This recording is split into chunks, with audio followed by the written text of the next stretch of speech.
Okay, so we'll definitely need to download this crime.zip file for today's stuff. We're looking at using the built-in file dialog box. That's kind of the pretext for what we're learning today. But the main thing that we're really doing is I'm getting you started on the next project. So you've got enough to be able to do the, what are we on? The users form project. I think it's due Wednesday. And then the next project that we have is going to be the one that's dealing with database modification. And this project is the heavy lift of the semester. It was really designed to be like a final project to bring together lots of things from the semester. And I used to have it be the very last project, so it was due the end of semester. But at the same time, you have everything else due in all of your other classes. And so I thought, you know what, we could rearrange things a little bit and bring this one forward a little bit. And so the last project that we're going to have that is due on the last day of classes is a pretty light project. But this one's the heavy lift of the semester. And so what we're going to do, kind of building up to that, is we're going to solve several parts of it here together in class. So if you're paying attention and actually either watching the videos or coming to class, we're going to have probably 3 different days where we really get a jump start on that project. And this is the first one. So the stuff that we're doing today is going to be like, wow, this is how I'm going to start for doing that database project, even though we're not really talking about database stuff yet. And kind of along the way, we'll be learning about how to use built-in file dialog boxes to be able to open files and select folders and so forth. So let's go ahead and get set up for today. I've got this file to download, but this is really an empty workbook. So you could start with a blank workbook. There's nothing magical about this file, but having one to download makes it a little bit easier for me to manage the files when they get uploaded. But let's go ahead and take a look at this, this zip archive. So I'm assuming that you're pretty comfortable with the idea of a compressed folder or an archive of files. Is there anyone who says, you know what, I could use help in decompressing these? Because if I just open these up, I can see the files that are in this archive, but they actually aren't directly available to the operating system. They're still compressed. And at this point, I just kind of assume that you folks are comfortable with what a compressed folder is. How many of you are saying, you know what, I wouldn't mind kind of just getting the background on really what a compressed folder is. We use them a lot, but I'm not sure that we ever really learn about them anymore. Show me on a scale of 0 to 5 how much you'd like to hear about that. 5, I'd love to hear about that more. 0 is, please, let's move on. So I'm seeing 3, a few zeros, 3s, several 3s, 4s, and 5s. Okay, so here's the idea behind an archive. It used to be that, I mean, like backing up files is a struggle for several reasons. And so kind of in the early days of computing, they said, you know what, we have disk space that we have, like the current data that we need to have access to, but disk space is absurdly expensive. Did I tell you how expensive disk space was like in the 1970s? Yeah, like what you could buy in terms of storage, you could buy a gigabyte of storage today for about 2 cents. Of stable storage. That cost $1 million in 1970. I mean, that's the differential in terms of like how we've come along in terms of this technology. And so getting your files out of like the storage you have to have random access to into archives was a major concern in the early days of computing. And having lots and lots and lots of different files is kind of a problem. Because if you end up like, well, for the whole reason that it's a problem, I don't want to go into, but the idea was, you know what we're going to do? We are going to say, let's make a process that allows us to take multiple files and put them into one file. So instead of saying we've got these 1,000 files that we're backing up, we've made them into one file. And the way that we backed up back then was on tape. You've probably seen old computers that were like 4 or 5 times the size of this piano, and they've got large spools of tape running on them. Just raise your hand if you've seen that image before. Okay, yeah. And so that tape we're using to kind of read in data and save data off to it. And so this idea of saying take all these files, put them into one file, and then put them onto a tape, that became known as a tape archive. And so one of the ways that you might see a file extension for a compressed set of files is .tar, and it stands for tape archive. That's more in the Linux world than in the Windows world. And then some bright person said, you know what, we've got all these files put together in this large file. There is a lot of replica. There's a lot of duplication inside this file. They said, you know what, we might be able to make this stuff smaller. If everywhere that we saw customer ID, the word customer ID, we were just to replace that with like number 27. We built a table. It's like, we've got all these words. Number 27 is customer ID. So everywhere we're going to take customer ID out, we're going to put 27 in there. And that's the compression algorithm. We're going to say, here's several blocks that we can see that are used in multiple places. We'll store that once. We'll use a token to say where those actually go. And that will allow us to make that file much smaller. And so that's where the zip algorithm came around, is that we're going to take all these files, put them together in one file, and then we're going to squish that file down by finding parts that are duplicated and recording them in one place and having some other symbol that says where they go, so that when we can put them back together. So when you have a zipped folder, you actually have that kind of a compressed archive. And so what we wanted, and so they're not like directly, the files that are in this folder are not directly accessible to the operating system because they're in that compressed format. When I double click on the folder here in Windows, it says, well, you know, we know how to decompress that. And so it does it in memory. It doesn't actually decompress those files to the disk, but it just decompresses them in memory so that we can go and look at it. But in terms of being able to have access to these files, then we need to actually we need to extract them from the archive. So anyway, in Windows, right click and extract all is what we want. And so that's going to extract those downloads, crime. That sounds like a great place to put them. If you're doing this on a Mac today, most of the stuff we do today, you won't be able to do on the Mac. But if you're trying to follow along with your Mac, I don't know how to unzip on Mac. Maybe some Mac user could tell us. Do you just hit enter? I think you just hit enter, but I'm not sure on the file. Anyway. Okay. And so now we have this file called crime, and directly, or this folder called crime, and directly in that folder, we have all of these files that we're working with. And what these are, incidentally, we'll just open up one of these. We'll open up one of these like Texas. Where's Texas?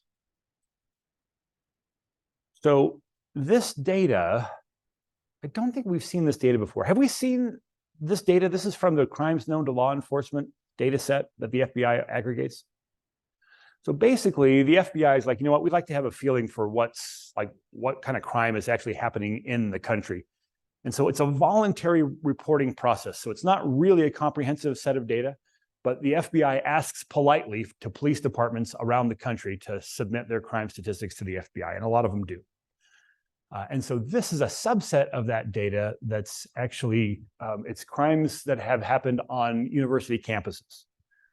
So what the task that we're going to do for the project, for the database project, is you're going to get a database that has like 5 years of this data. And you're going to get the next set of data. And the way that the FBI gives this data out is in a set of Excel files.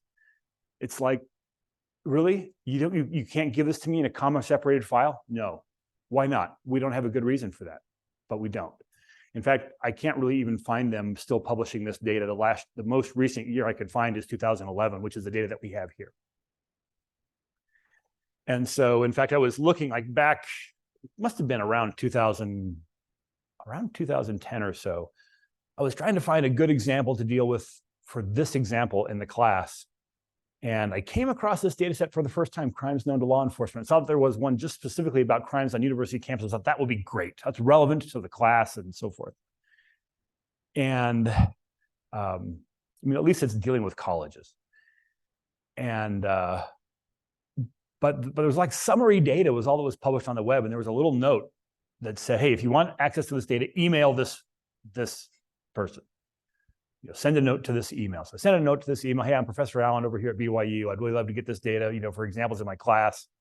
What do you think? And like 3 weeks later, a CD showed up at my office. I must have put in my address, I'm sure. But here's a CD. Oh, that's delightful. It was 2010. So they're still behind the times in 2010 for mailing a CD around, but okay. I got the CD, had the data on it. And I kind of took it out and looked at it, but I was busy on doing something else. And so I probably, hey, I've got the data, great. I set it aside and didn't think about it. Like 2 months later, I'm sitting in my office and my phone rings. We have a little caller ID on our phones. We used to have actually desk phones in our office. And it said Federal Bureau of Investigation. And I live a really boring life. And it's like, you know, if I think, is there anything the FBI would be after me for? No, there's no reason the FBI would be interested in me at all. And yet, when it said FBI, my stomach kind of lurched, and I was like, oh my gosh, what have I done? And I answered the phone. It's Professor Allen. Professor Allen, did you receive a CD from us with some data on it, crime data? Oh yeah, it was like in my top drawer. I pulled it out and said, I'm looking at it right now. And the guy on the other end of the phone said, oh, good, because that's our original. Could you send that back to us? That's your tax dollars at work. That's our original disc. Could you send that back to us? I said, of course, I'll be glad to send it. I'll send it, I'll send it back today, and in my mind, as long as you don't ever call me at work again. Yes, I'll send this. Anyway, so this is the format that you would get the data on that disk. And the interesting thing is that, this is here in Excel, but this is meant to be read by a human, right? This is no kind of standard format that you would import and export data from. And so if we just kind of look at this, so we've got, okay, so the year that we're dealing with this is, right here, 2011 is the data for here. This is from Texas. So I can see if I was going to try to extract all this data out and kind of get it into like a comma separated format, or into a format that I can put it into my database, I would need to know this is from Texas, from 2011. And then each one of these rows has the data that I'm interested in, right? So at Abilene Christian University, they have an enrollment. That's one of the pieces of information. One of the pieces of information I'm interested in, what's the enrollment? How much manslaughter, rape, robbery, assault. Looks like a pretty safe campus for assaults. A little bit more larceny happening here. But then these four, we see here that this like property crime, this is an aggregate of these next four. This violent crime is an aggregate of these next four. And so we won't really be interested in pulling these out ultimately. But we've got to figure out how to say, yeah, I've got to put in all this data for Abilene Christian University, and then I'll go on to the next one and pull in this data and pull in this data. So the task for that project, kind of one of the parts that makes it difficult is there's kind of a lot of little things to do on this worksheet to be able to get the data even to where you're ready to put it into the database. Actually, putting it into the database won't be that hard once we actually get at the data that we're after. There'll be some things we have to deal with like this right here, where we've got no value. What's the proper way to deal with no value and so forth? And in this situation where some of our schools have campuses and some of them don't, there'll be some challenges there as well. Kind of dealing with the footnotes. How do we deal with a footnote and so forth? So that's like the project that's coming up. But today what we're looking at is dealing with some of the built-in file dialog boxes, like saying, how do you choose a folder? So the idea is we're going to start off today by saying, let's give the user a way to choose the folder where all of these files are, and then let's like iterate across all of those files, open them up, do something with them, and then close the file again and move on. And that's going to be the scaffolding that we need to make this project work, because we've got to get at the files, open them, and then it'll be a separate process to actually get through and do what we're doing with them. But today we're solving the part that says, let's let the user choose the folder. Let's actually open each one of those files, do something to the file, and close it. So, kind of the file processing part of this. And we'll learn as we go on how to actually get that data to go into a database and so forth. All right. So questions on the data or what we're about to tackle? All right. So, in fact, let's do this. Let's make sure, just because it won't be that important for the first part of this example, but as we develop this today, we'll want to make sure that the file that we're working on, so I've got this crime data and I've called it Fall 23 XLSM. I want that saved in the same location where my extracted crime folder is. In fact, now that I've extracted that crime data folder, I'm going to go ahead and delete the zip archive. I don't need that around anymore. And so here's my crime data fall 23 Excel workbook, and it's at the same location as that crime folder that has all the other files inside of it. So we'll get ourselves organized that way, and then we'll be ready to tackle the tasks for the day. So I'm going to go ahead and open up my Visual Basic Editor. Maybe I'll just leave this off to the side for now.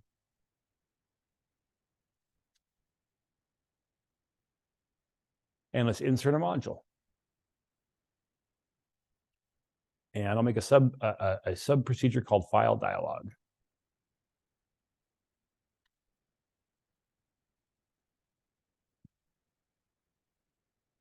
Okay. So most of the objects and collections that we've worked with so far in class have been objects that are already running in memory. Now, occasionally we'll make one that's not running in memory, like when we say worksheet.add, we're adding a new worksheet. That's going to make a new worksheet in memory. But there's like that's like a normal process of modifying a collection, popping a new item into it. This is a little bit different, because what we're going to do here is we're going to use an object that's built in as a part of Office, but it's not one that's like that we readily use in Excel to where we need to have access to it through code. We readily use it, like every time we say file open, we're going to use this dialog box, but it's not something you normally manipulate through code in Excel, but that's what we're about to do. So we are going to need to see how we're going to make an instance of the object and how we're going to then be able to work with it. And so let's go ahead and declare an object variable that will allow us to work with this object. I'm going to call it FD for file dialog. Now, at this point, when we give this object variable a type, we've done this with a sheet. We've made an object variable of type worksheet. We've made an object variable of type range. But now we're doing something that's a little bit different. We're going to look into Office itself and say, oh, we're talking about using the file dialog functionality of Office. And so we're going to say Office here, dot file dialog. Now, remember that what this does when we declare a variable of this type, this is an object variable. And so I wonder if anyone can remember what actually gets stored in an object variable. Objects are going to get loaded in memory. They're going to be complex structures that have lots of different properties. And all objects of the same type share a kind of a code base where they have all their methods recorded. But when we create a variable of type file dialog, let's just start with this. Is it a lot of memory, like similar to the amount of memory that the file dialog will use when it's loaded into memory? Or is it a tiny amount of memory? It's just a little bit. And what do we put in that? What do we put in that location in memory? What is this location in memory going to hold? A pointer. Yeah, it's just the memory address of somewhere else in memory. So what we're saying is, listen, we're going to create in memory somewhere a file dialog. And we need to remember where that gets created. And so that's what this variable is going to do. It's going to remember where the object is created. So this is our variable to keep track of and refer to the object, but it doesn't create the object yet. And that's a little bit confusing when we're dealing with object variables, because when we create like a string or we create an integer, we're actually creating the space to hold what we're after. In this case, we're holding just a reference to what we're after. And so now let's go ahead then and create it. So we're going to set FD equal to, and now there is a method called file dialog of Excel that allows me to create an instance of the file dialog. The way that we get to the whole Excel application as an object is with the application object. Application object. And by the way, if you're writing VBA for Word or for PowerPoint, it's the same. Application gets to the whole Word object, or application will get you the whole PowerPoint object. That's why they don't call it Excel, because they're making it general for the language across different platforms. And then there's a method called file dialog. Now, file dialog method takes an argument. And it says, listen, we've got 4 basic kinds of file dialogs that you can open. One to choose a file, one to choose a folder, one to choose, or one to like open a file, one to save a file.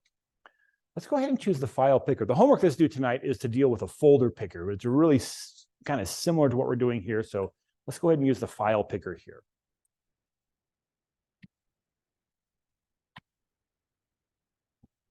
Okay, so at this point, we have created that object and we've put it in memory, but creating the object does not display it to the user.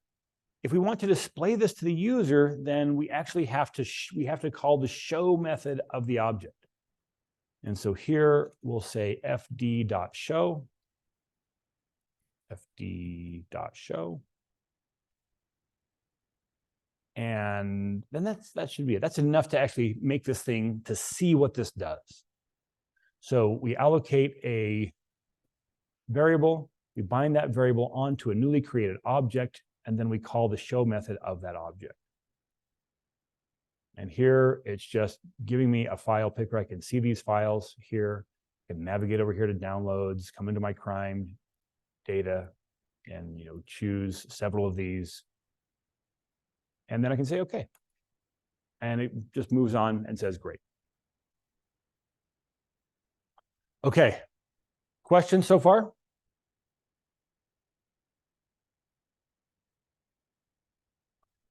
Now, in terms of being able to tell which file we have selected, it's a little bit different. You saw that I just selected multiple files. And so on the one hand, it would be kind of nice if this would just return the file name that was selected, but there are like multiple items that can be selected at the same time. And so let's just put a stop right here, S-T-O-P. And we'll poke around with how you actually get at the files here. So we'll run this. I'm going to choose a few files. Got 3 files there. Okay, so now the object's still in memory. Like we created the object here. We say show, that displays it to the user, but when the user closes it, it doesn't dump it out of memory. It's still in memory. So we can look at some of the properties of the file dialog box right here. And it has a property called selected items. It's a collection, so it has a count property.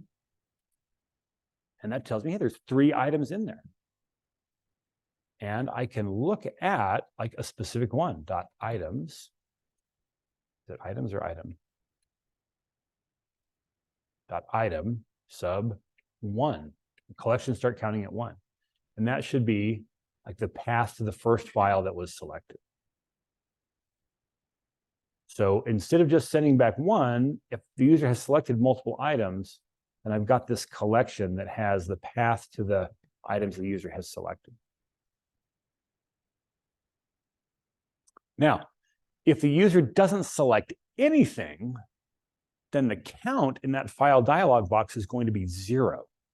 And that's how we know the user has canceled out of the dialog. So let me just run this again. And if I decide I'm not going to click on any of these, I wonder what open does. Yeah, open does nothing unless I have one selected. So I'll click cancel. And now if we look at the count, it's going to say there's none. And that's how we know the user canceled. And so I think that's the first thing that I want to handle is that condition where the user cancels out. So let's just say this.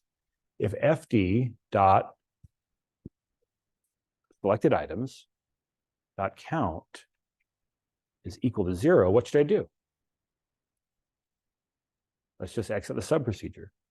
At this point, we're saying if they cancel at this point, great. We're not going to do anything else. You haven't selected any files. We've got nothing else to do. And so get out of here. But so now if they make it to this point now, we'll know that they have at least one file selected. And so here, let's just do this. Let's set up a loop at this point that will just print off those items. So I'll declare another variable. Let me dim x as an integer. think we'll be selecting more than 32,000 files, so editor should be okay. For x equals 1 to the count of my selected items.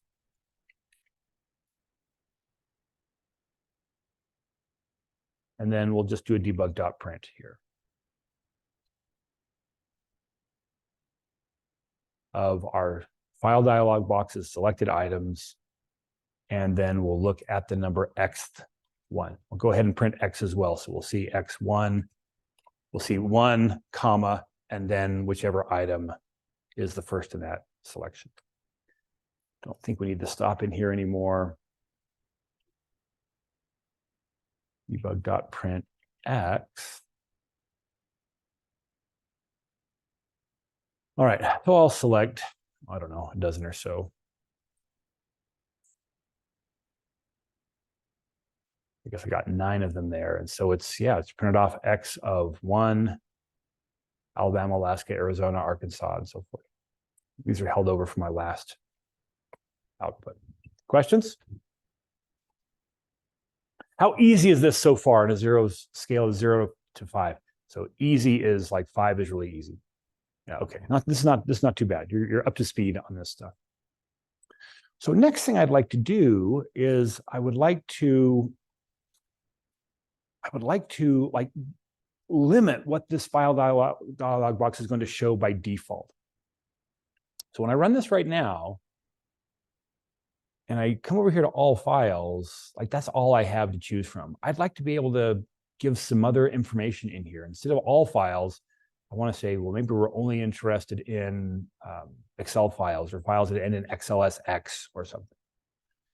So let's do that here. And we do that before we show it. And so here, between when we've created it and before we show it is where we can configure that dialog box to look the way we want it to look.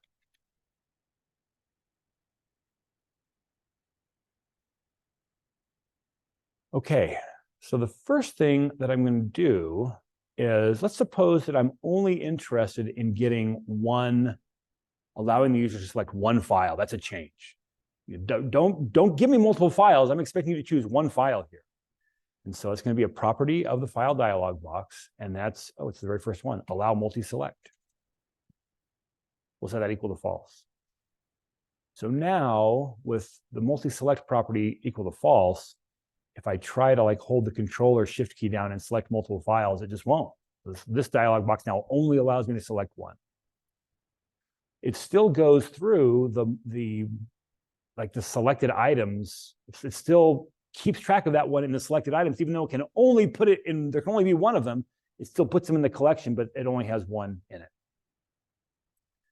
Next thing I'd like to do is I would like to say, you know what, let's clear off any filters that might be on there. So fd.filters, the filters are those things where I can drop down and see all files or just Excel files and so forth.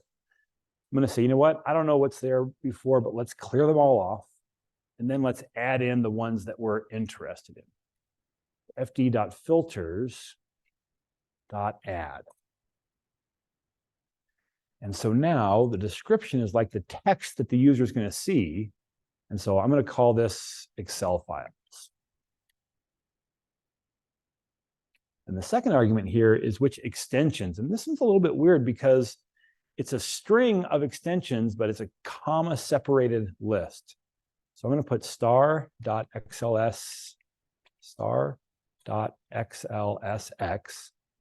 comma, star.xlsm, comma, star.xlsb. Are you familiar with this one? XLSB? That's just like XLSM. It can handle macros, but the underlying file structure is different. It's a binary file structure instead of an XML file structure. And we'll actually see what this, like the guts of this file looks like later in class. But anyway, that's just another format. It's another macro-enabled format. And I'll give you one more macro-enabled format, star.xlsx.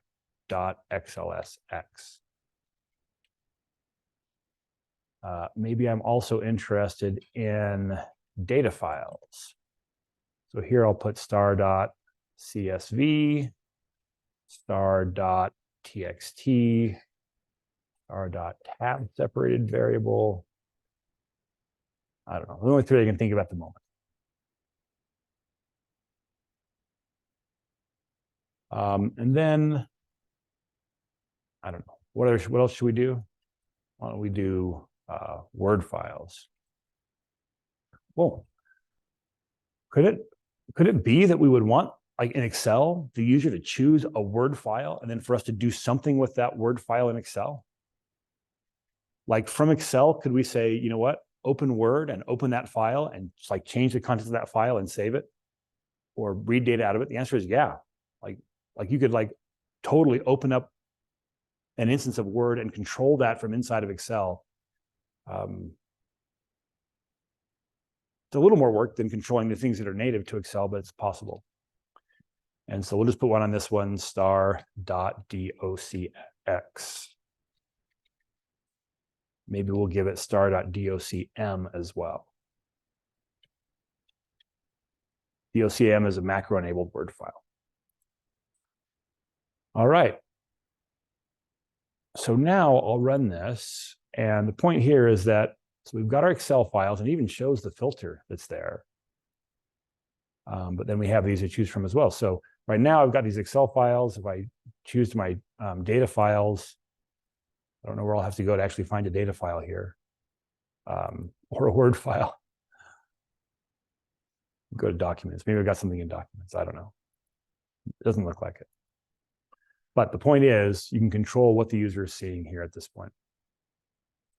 You can put all files star.star. That was the one that we got rid of by saying clear. We can either just leave that one there and not clear it, or we could add it back in.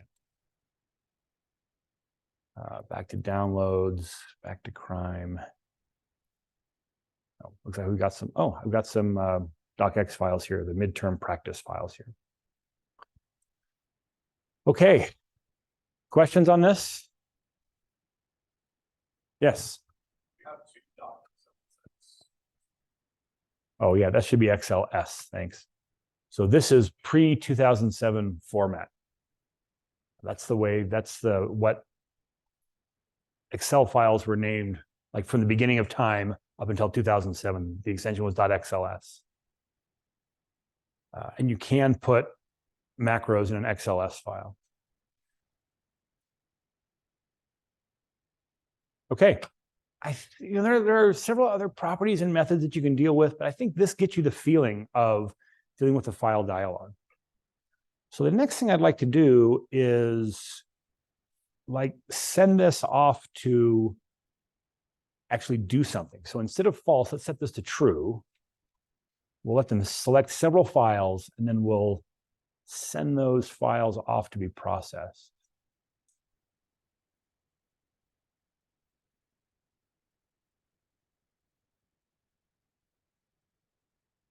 Okay, so we're printing, this is printing the full path of that.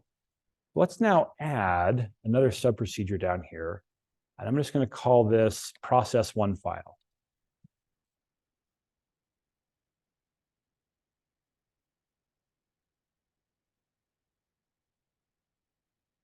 And now we are going to pass into it the path that we want to process. I'll call it file path as a string.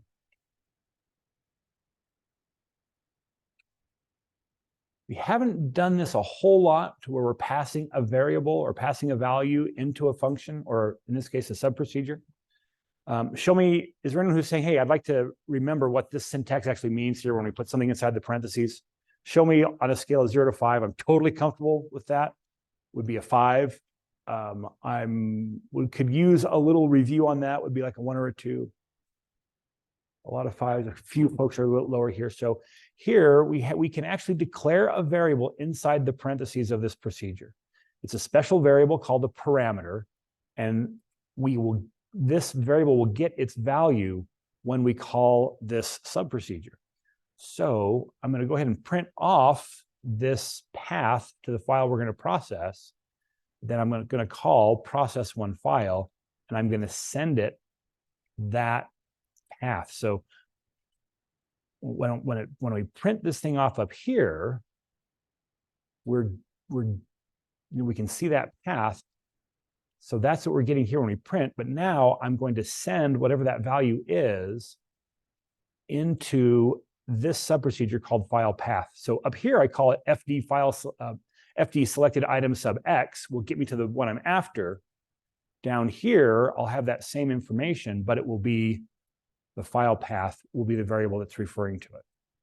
So I'm going to take my debug off of here, off of the loop from my main code, and I'm going to put it down here in process 1.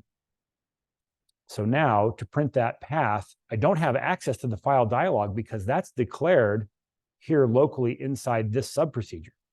This object or this variable here is only available inside this subprocedure. That's the whole reason that I'm passing one of the file paths down to the process 1 file, is so I can deal just with that one. So this code won't work down here because I don't have access to that variable. That's the very reason that I passed one of the items into the file path variable so that I can print it here. And I don't have access to X either. So now it should be really similar, but instead of printing X and the file path, it'll just be the file path that I'm getting ready to process. So I'll run this, come into my crime folder. Oops, better select my Excel files. I selected a handful of those, and it has now, instead of printing them up here, it's calling process 1 file, sending down the name of the file, or I should say the full path to that file, and then down here, we're printing the path. Okay.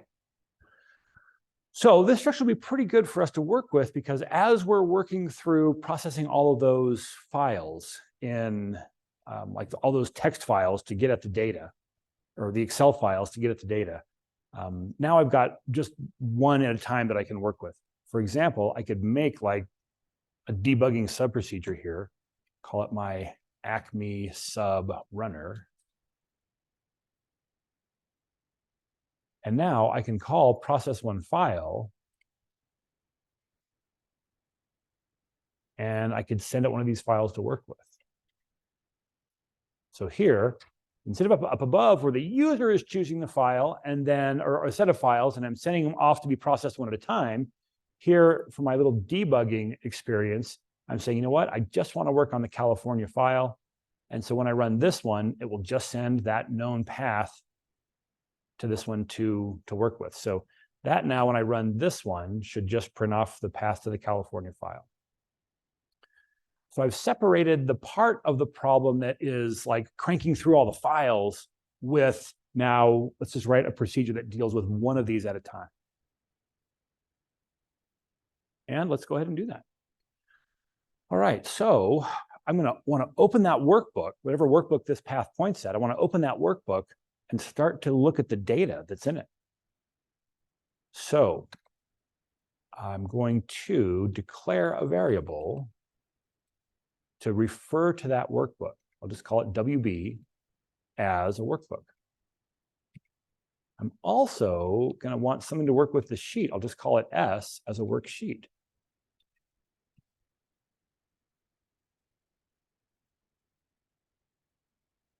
All right, we played earlier in the class with the collection of all the workbooks that were open at the same time. And there's a collection called workbooks. And it has a method called open. I give it the path that I want to open, and it will open up that workbook. Well, that's exactly the reason I'm passing in the path to this workbook down here. So workbook.open file path, that will open that workbook. It'll make it the active workbook. But as is often the case when an object gets created through code, in addition to creating the object, the procedure that creates it, the method that creates it, sends back a reference to the object that was created.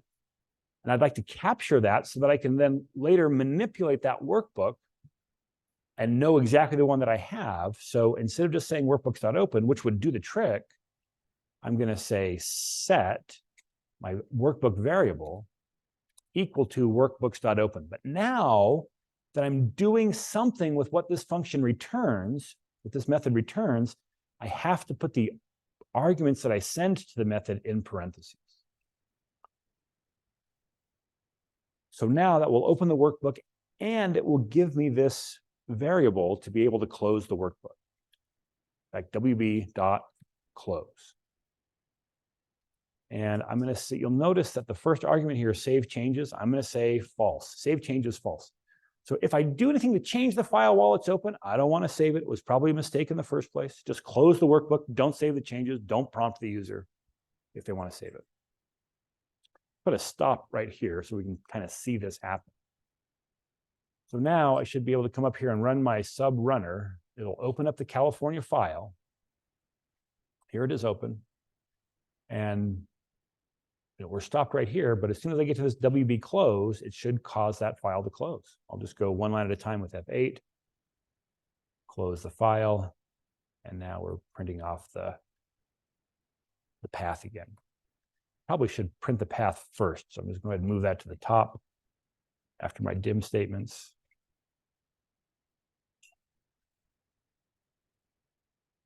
All right, questions? Yes.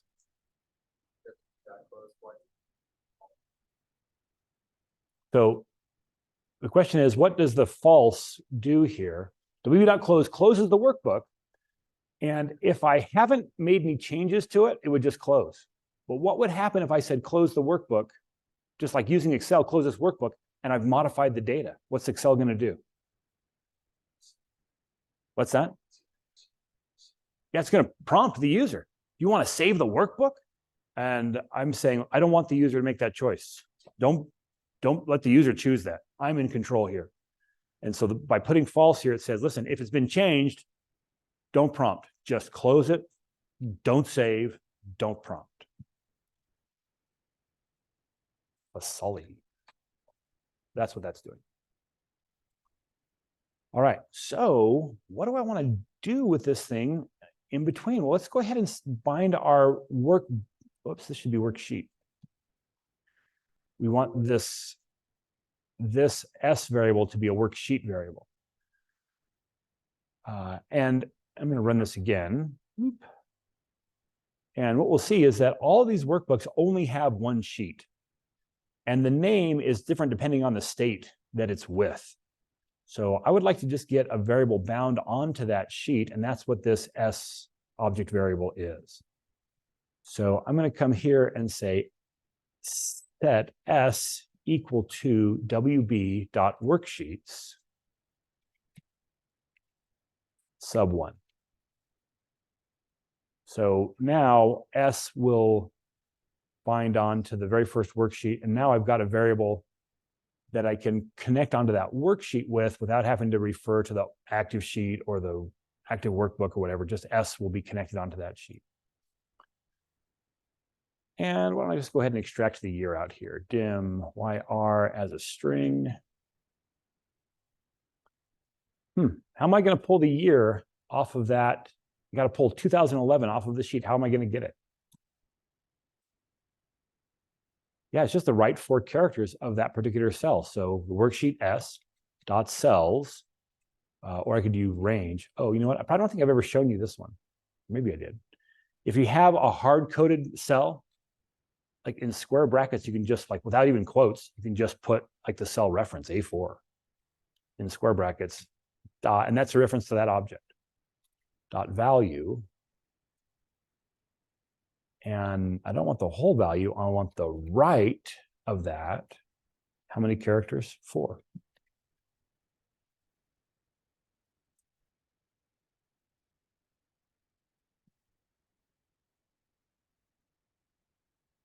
Print my year and YR.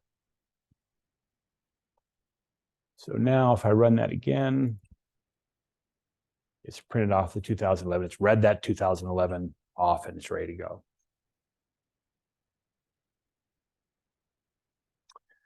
Questions? As an extra bonus for you being here today and actually watching the video this far, I'm going to do one of the kind of hard parts of the project. One of the things that's a little bit difficult about this project is, in the wisdom from the FBI, if you have a state where all of the colleges that are reporting, that out of the whole set of colleges that are reporting, there's none that have different campuses. So Cal State this Cal State system's got Cal State Long Beach, Cal State San Marcos, Cal State Berkeley. Is Berkeley reporting? Berkeley's not reporting. Oh no, that's the UC. It's UC Berkeley. I don't know if there's where all the Cal State schools are. Do we have University of California? Oh yeah, here we go. So Berkeley is reporting. I misspoke about San Diego, UCLA. I don't know if there's any. I don't know how many UC schools there are, but these are the ones that are reporting.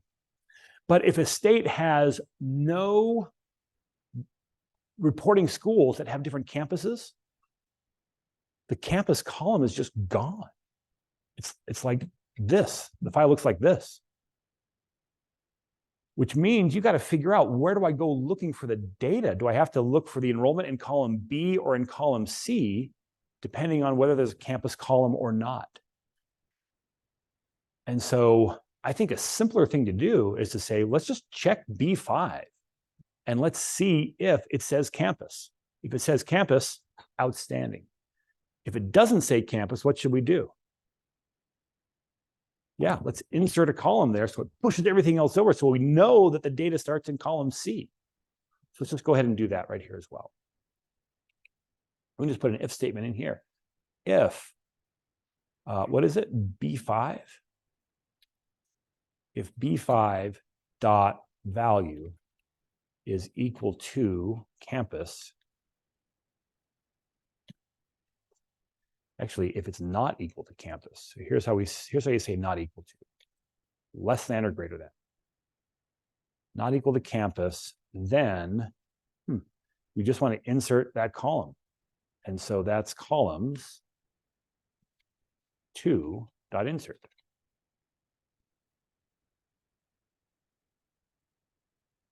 So if I run this through, syntax error, columns 2, columns, if B5. Oh, sorry, wrong quotes. Yeah, it's a comment. Saw that first quote as a comment, and it's going, you haven't given me enough for the if statement. Thank you. Run this through. So it didn't insert a column here because this does equal campus. And I think Utah is one that doesn't have, let's see, Utah. Let's try Utah. Actually, change it here.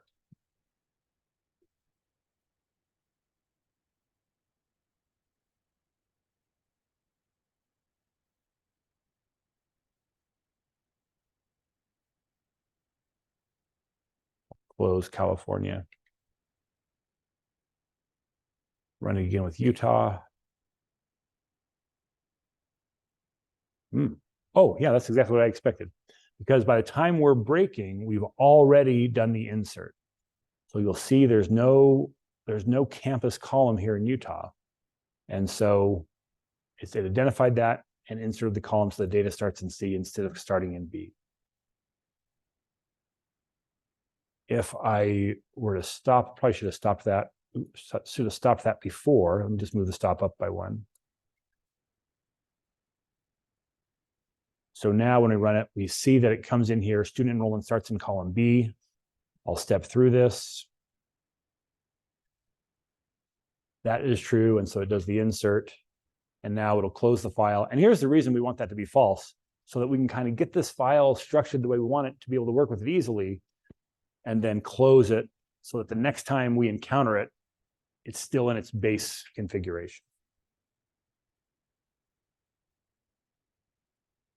Okay, that's probably enough in terms of getting started with the individual file processing. But as it turns out, that assignment, this next project that we're working on, doesn't allow the user to choose the files.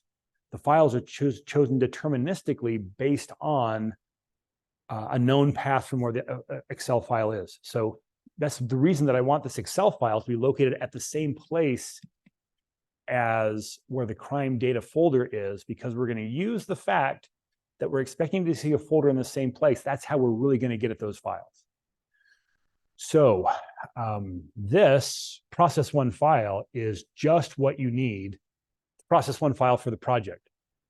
But this up here is not. So let's go ahead and build the mechanism that will process all the files in the way that you need it for the project. And I'm going to call that process all files.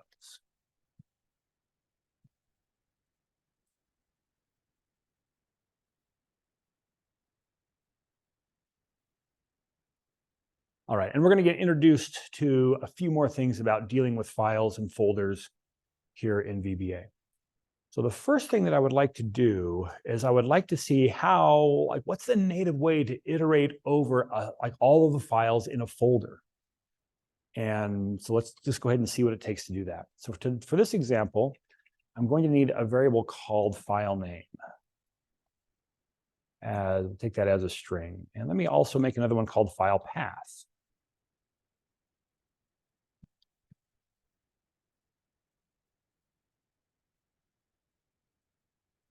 And want a little underscore in here. Okay, so let me start off by figuring out what the file path that I want to get at is. Now, the file path is going to be where whatever the path is to the currently executing workbook, and then crime concatenated onto the end of it, of that path. Well, fortunately, the workbook has a method called path that will tell me the path of where this file is stored. So let me just say that my file path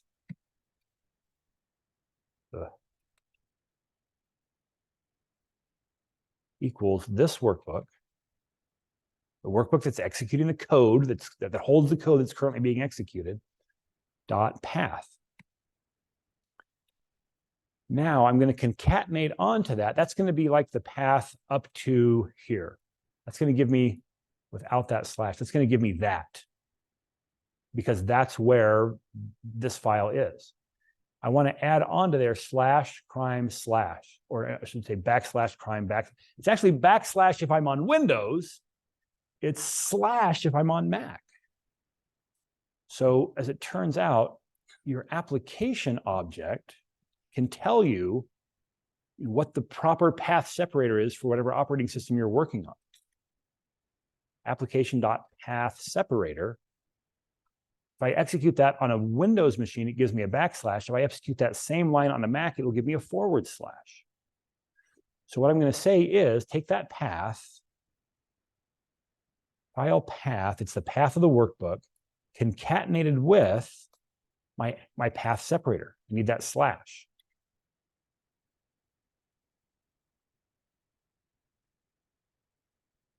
And then I'm going to concatenate on the word crime. That's the folder that we're looking for. And then I'm going to concatenate on the path separator again. So that will get my file path right up to here.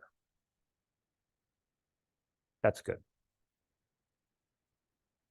Now, the next thing I want to do is I want to ask for the files that are in that folder, the path to a folder. Give me the list of files that are in that folder that meet a certain filter.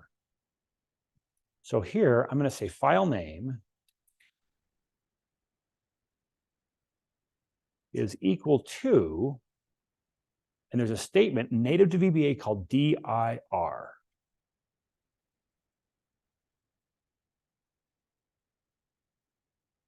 To understand this, let me pop out here to a command prompt. And they've disabled the command prompt. The administrators have disabled the command prompt in this machine, but I think I can still get to PowerShell, which I think is just really delightful. We're going to disable the really weak command prompt, but we're going to let you have the really powerful one. So back when I started using computers, this is what they looked like. The whole screen, this is it. There's no buttons or anything. It was just a command prompt here. CD would be to change directories. I'm going to go into my downloads folder. And then let me change directories into my crime folder.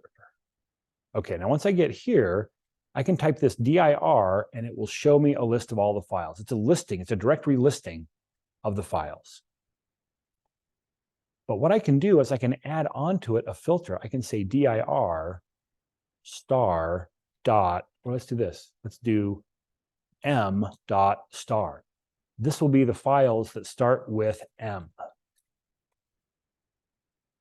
dir, that should have been, oh, it's M star dot, I want M star dot XLSX, there we go.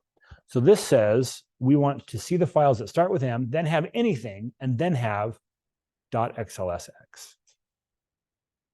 And so this dir allows me to put a filter on it to say, I don't want to see all the files here, just to see some of them. Like, so you can still do this in Windows. You can do this also in the Mac too. It's not dir, and Mac it's ls, but the rest of it's the same. But the point is, that's why we have a dir function here that allows you to give both the path and the filter.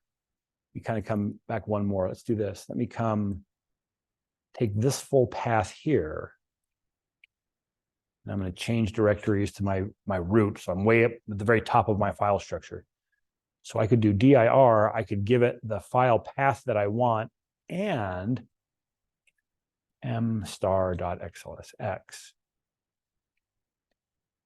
So the point is, I can specify that full folder along with whatever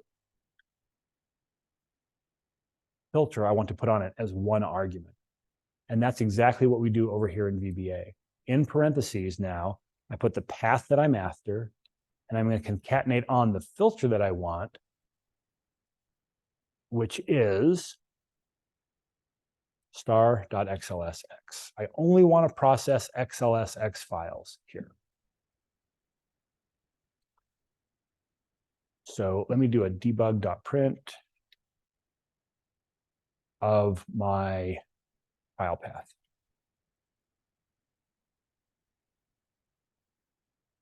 So now when I run this, it should show the path, and then that will be the file path that I'm asking for the folders for. And then I'll stop right here. Okay, so I did get to my downloads folder /crime/, and now I've asked it for a directory of this. Now the strange thing about this is, and we're going back probably 40 years in the basic language to where the dir statement was introduced.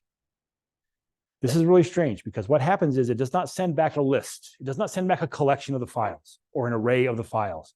It sends back the first file that meets the criterion. So file name literally has just one file name in it at this point. Oh. Downloads crime star.x. Oh, see, I spelled the filter wrong. There are no files that are XSLX. And that's what happens when you ask for a file that doesn't exist, or you give it a directory with no files, it sends you back a 0-length string. So I need to change that to be XLSX. We'll run to that same point. And now it's giving me the very first one that's there. If I ask again for dir, if I run the, say, file name equals dir by itself, just run it from my command line.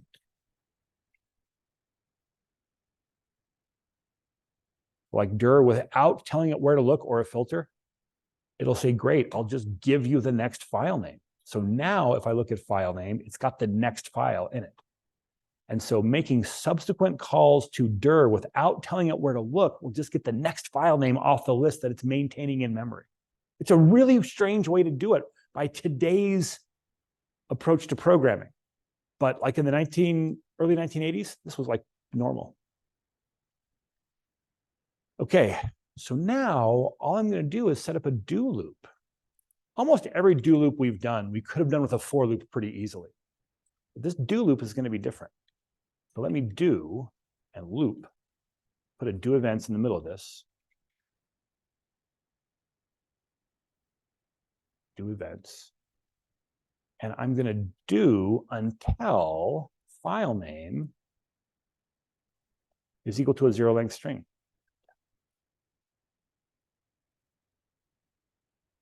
Equals quote, quote. And then just before my do events, I'm going to get the next file name. So what we're saying here is we're saying, get the initial file name, and then we're going to loop as long as I've got a file name. So here, controlling this loop, instead of this loop like going down a row or incrementing a variable to look at the next row, it's saying pull the next file name. And once we've pulled the last file name, it will give me one, before it gives me an error, it will give me one more chance to call, and it will say, here's a zero length string. When you call dir and you've already gotten them all, you'll end up with a zero length string, and that's what's going to let us out of the loop. Let me do a debug.print of my file name here. In fact, let me print my file path concatenated with my file name.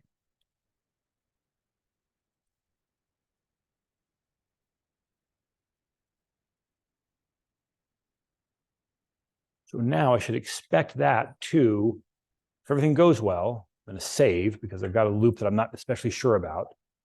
That should print off all the file names that match that filter in the folder that we're looking for. And it looks like it's got, I'm going to clear that off again. I didn't expect to see the blank one, so let me run that again. And make sure I'm on the right one. Process all files.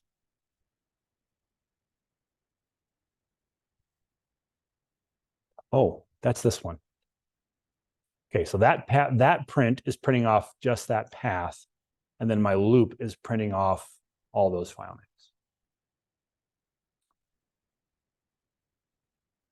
Okay, so now I can just, instead of printing this off, right, that's the same thing that I was sending to my process1 file from like my test code or from the other loop.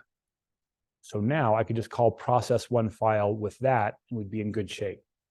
But I want to take the rest of our time today to show you a technique that can be handy, because if I'm calling like lots of other code, like this is a control loop that's calling lots of other code.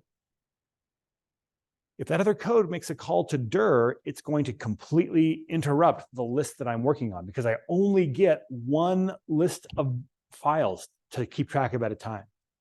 And so it's always a little bit dangerous to say, I'm going to go call a bunch of other code while I'm in the middle of processing a list of files from the dir statement.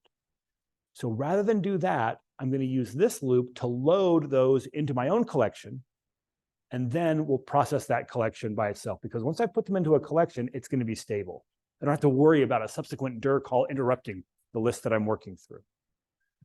So let me declare a variable called files as a new collection.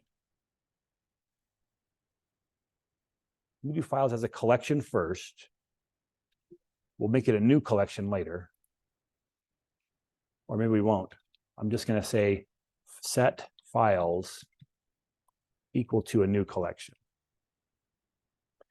I can bypass this line by saying dim files as new collection. It will actually create an instance of the object and bind it to the object together. But this is more in parallel with what we've done before. An object variable that's ready to refer to a collection. This now is going to create a new collection and allow me to bind it onto that variable. So I'm going to print that name off, and then I'm going to put those into the collection. So I've got my own collection. We worked with collections before. The collections of all open workbooks, the collections of all worksheets in a workbook, the collections of all the shapes on a sheet. These are all collections we've worked with, but now I'm making my own collection. And it's called files. It has an add method, files.add, and then I'm going to add the same thing that I'm printing. That will go through that loop and then stop right here. So which will let me kind of poke at the files collection. I'm going to go ahead and run this. And now let me just look at my files collection, files.count. Yeah, there's 48. We've got two states that don't have any reporting universities in this data set. Files.item sub 3. There's the third item question mark. Here's the third item in that set. So now I can just use like a for next loop to iterate across those, or I can use a for each loop. Let's use a for each loop. So I'm going to stop my code.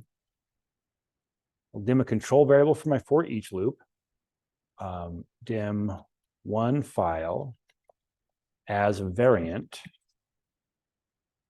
For each wants either a variant or an object as its control variable. I'm going to get rid of my stop now. For each one file in files. And now here, I'm going to go ahead and call process one file. And I'm going to send it one file.